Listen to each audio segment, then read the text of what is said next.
রোজার ছুটি মানেই সবাই সবার বাসায় ঘুরতে যাওয়া। আর আমার বাবার বাসার পরিবার অনেক বড়, তাই আমরা সবাই মিলে যখন যেখানেই যাই না কেন সেখানেই আমরা সবাই মিলে একদম ভরপুর আড্ডাতে মেতে উঠি। আর এই সরকারি ছুটির দিনগুলোতে সবার সাথে সবার দেখা হবেই হবে। তো কেমন আছেন সবাই? আমার নতুন একটি ভিডিওতে সবাইকে স্বাগতম। আমি তো চলে এসেছি আমার বাবার বাসায় রোজার ছুটির বন্ধে। আর আজকের ভিডিওটা ছিল ঈদের আগের দিন 30 তারিখের ভিডিও। আসলে বাবার বাসায় আসলে কিভাবে জানি সময় চলে যায়, একদমই ভিডিও এডিট করা সময় পাই না, তাই ভিডিওগুলো দিতে বেশ অনেকটাই দেরি হয়ে গেল। আমি তো আগে ভিডিওতে বলেছি আমার পিসাত্তো বোন, পিসাত্তো ভাই আর তার ওয়াইফ আর বাচ্চারা মিলে চলে এসেছে তাদের মামার বাসায়। আর আজকের এই সন্ধ্যাবেলার আড্ডা ছিল আমার মেজো জেঠির বাসায়।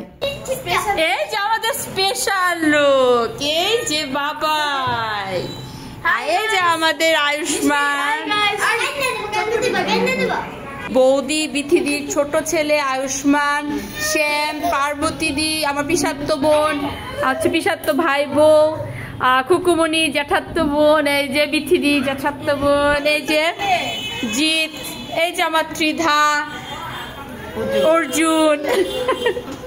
চলো আর ওই ঘরে যাই, দেখি। এই তো মেজো জেঠির বাসায় যেহেতু আড্ডা দিতে এসেছি, তাই সবার সাথে একটু পরিচয় করে দিলাম। এই তো চিনি কাকি, আমার মামি ঈশা, পার্বতীদির মেয়ে নিহারিকা, আর সৃজা, বর্দা, নিলয়, আর আমার জেঠিমণি মানে আমার মেজো জেঠি। আর সাথীদি হচ্ছে মেজো জেঠির বড় মেয়ে। এই যে সাথীদি চটপটি যে নাড়া দিচ্ছে, সেদিন জেঠিমণি আমাদেরকে সন্ধ্যাবেলায় আসতে বলেছিল। আর এইখানে সাথীদি খুবই মজার চটপটি রান্না করেছে। সাথীদির হাতের চটপটি আর ফুচকা খুবই অসাধারণ হয় খেতে। আর তার সাথে জেঠিমণি লুচি আর চষির পায়েসও বানিয়েছিল, সেগুলোর ভিডিও ক্লিপ নিতে একদম ভুলে গিয়েছি।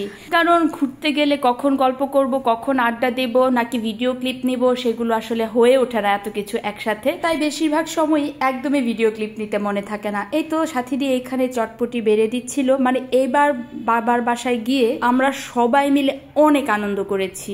কিন্তু বাসায় আসার পরে সবার ঘরে এত নিমন্ত্রণ খেয়েছি আর বাসায় এত খাবার খেয়েছি যে ঈদের দিন সবার পেট খারাপ, এক একজনের অবস্থা একদম নাজেহাল ছিল। তাই ঈদের দিনের কোনো ভিডিও ক্লিপ আমরা নেইনি। ঈদের দিন আমরা সবাই মিলে কাঁচা কলার শুক্তো আর ভাত খেয়েছি। মানে বড় থেকে বাচ্চারা সবার অবস্থাই একদমই এমন ছিল। এই তো আমাদের কিন্তু মোটামুটি সবার আড্ডা দেওয়া শেষ। এইবার আমরা সবাই মিলে চলে যাব বাসায়। এই তো এবার আমরা সবাই মিলে চিনি কাকিদের বাসায় এসেছি। বৌদি এখান থেকে বিছানার চাদর দেখবে রাজাদের দোকান থেকে। আর এটা যেহেতু ঈদের আগের দিনের ভিডিও ছিল, তাই রাস্তার অবস্থাটা দেখুন, প্রচন্ড ভিড় ছিল। আর এদিকে সবাই মিলে বিছানার চাদর দেখছিল। তো আজকের ভিডিওটা আমার এই পর্যন্তই। আমার ভিডিওটা কারা কোন জায়গা থেকে দেখেছেন তা কিন্তু অবশ্যই আমাকে কমেন্ট বক্সে জানাবেন। আর হালুয়াঘাট আর ময়মনসিংহ থেকে কারা দেখেছেন তারাও কিন্তু অবশ্যই আমাকে কমেন্ট বক্সে জানাবেন। তো আজকের ভিডিওটা আমার এই পর্যন্তই। সবাই ভালো থাকবেন। So tata.